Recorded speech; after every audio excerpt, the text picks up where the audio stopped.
₹547 की issue price थी 15 नवंबर यानी कि परसों लिस्ट हुआ और इशू प्राइस 547 के सामने थोड़ा सा नीचे लिस्ट हुआ है। इशू को 1.5 गुना सब्सक्रिप्शन मिला था, QIB 1.5 गुना, HNI 2-2.25 गुना, रिटेल भी 1.5 गुना।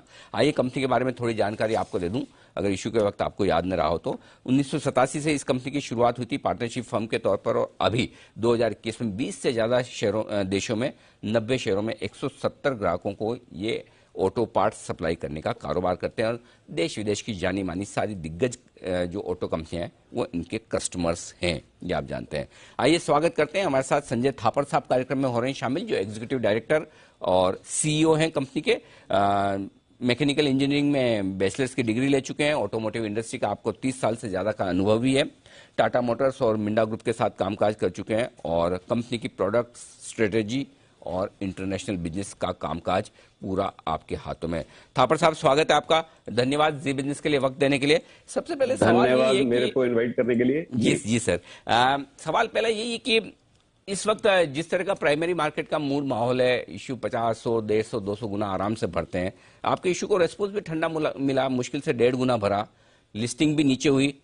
जो आमतौर पर मार्केट में लोगों का विचार है कि इशू बड़ा महंगा था, अब आपको लगता है कि वाकई में आपने महंगा दिया है? जो मार्केट का रेस्पॉन्स है इशू को भी और लिस्टिंग के बाद भी स्टॉक नीचे है।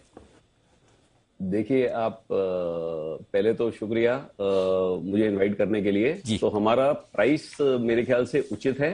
अगर आप हमारा पास्ट ट्रैक रिकॉर्ड रखें, हम कंसिस्टेंटली 8-10 साल से अच्छा प्रॉफिट कमा रहे हैं।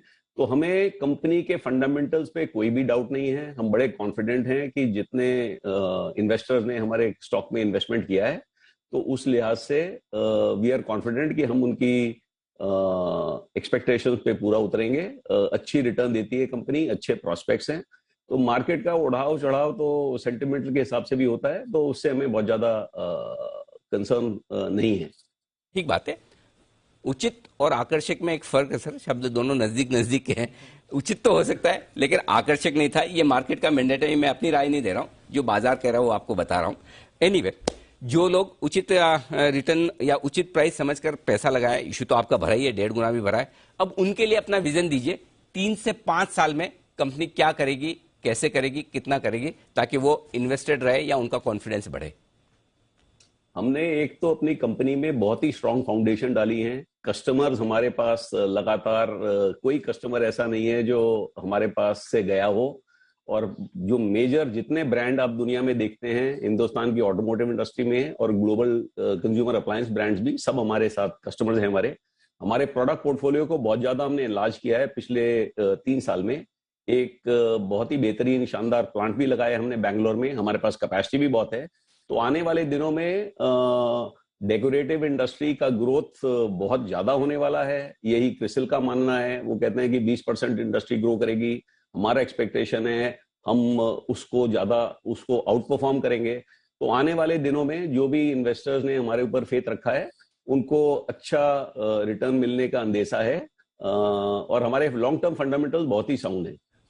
ठीक बात है। तो एज मैनेजमेंट हम कॉन्फिडेंट है कि कंपनी के ग्रोथ प्रोस्पेक्ट बहुत बेहतर है। ठीक बात है।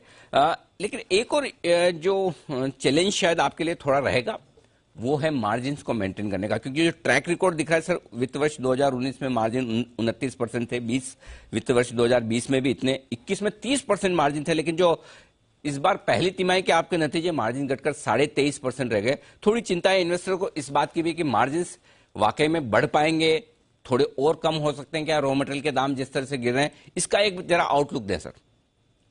हमें कंसिस्टेंटली ये पहला क्वार्टर में तो खैर शटडाउन था। एक महीना लॉकडाउन रहा, तो हमारा Q1 के जो रिजल्ट्स हैं वो उससे इंपैक्ट हुए। बट हमें कोई it is purely volume driven. जब ये मार्केट मतलब कंपनियां बंद थी कोई 15 दिन के लिए, कोई 1 महीने के लिए, तो Q1 का इंपैक्ट उस कारण था। बट अब हम वापस आ गए हैं। तो आने वाले दिनों के अंदर मार्जिन की अपेक्षा हमें ऐसा लगता है कि हमारे कंसिस्टेंट मार्जिन रहेंगे कंपनी के 26% से लेके 30% इस रेंज के अंदर EBITDA देने का हमारा ऐसा लगता है कि ये हम अचीव कर पाएंगे, जो भी हमारी ट्रेजेक्टरी रही है और जो भी हमारी ऑर्डर बुक की पोजीशन है आज की तारीख। 26 से 30% की रेंज में मार्जिन मेंटेन करने की कोशिश होगी, यानी कि यहां से थोड़े और सुधरेंगे। अच्छा सर, दोनों बिजनेस है आपके, ऑटोमोबाइल बिजनेस का वहां पर जो आप सप्लाई करते हैं लोगोज वगैरह जो भी और कंज्यूमर ड्यूरेबल्स भी, दोनों में रेवेन्यू कितना कितना आपका आ रहा है और आगे क्या सेम ही रहने वाला है परसेंटेज या कुछ बदलने वाला है, और दोनों में ज्यादा आकर्षक मार्जिन या ज्यादा कमी कहां होती है आपकी? हमारे बिजनेसेस इक्वली प्रॉफिटेबल हैं, बहुत ज्यादा अंतर नहीं रहता, 2-4% का फर्क है। कोई एक सेगमेंट या एक प्रोडक्ट के अंदर बात बोलूं, जहां तक सेल्स की बात है तो 25% हमारी सेल आती है कंज्यूमर ड्यूरेबल से और 75% आती है ऑटोमोटिव में। उसमें से 58% टू व्हीलर का है और 17% शेयर है पैसेंजर व्हीकल्स, कार्स और एसयूवीज का। तो आने वाले दिनों में हमारी जो ग्रोथ होने वाली है वो सभी सेगमेंट्स ग्रो करेंगे। खास तौर से एक्सपोर्ट्स ग्रोथ के प्रोस्पेक्ट्स बहुत अच्छे लगते हैं हमें, और हमारा जो अप्लायंसेस का बिजनेस है वो भी हम ग्लोबल कस्टमर्स को सप्लाई करने जा रहे हैं, तो कुछ नई मार्केट हमारे लिए खुली है। तो आने वाले दिनों के अंदर सभी में ग्रोथ होगी।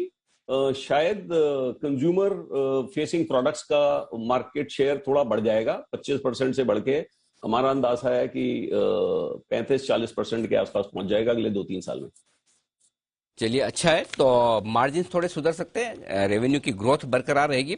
ये है आगे 3 साल का आउटलुक एसजेएस एंटरप्राइजेस की तरफ से। थापर साहब, धन्यवाद हमारे लिए समय देने के लिए, और उम्मीद करते हैं कि आपकी शेयर मार्केट की लिस्टिंग के बाद की पारी कामयाब साबित हो और आपके निवेशकों के लिए वेल्थ बनाने वाली भी। आइए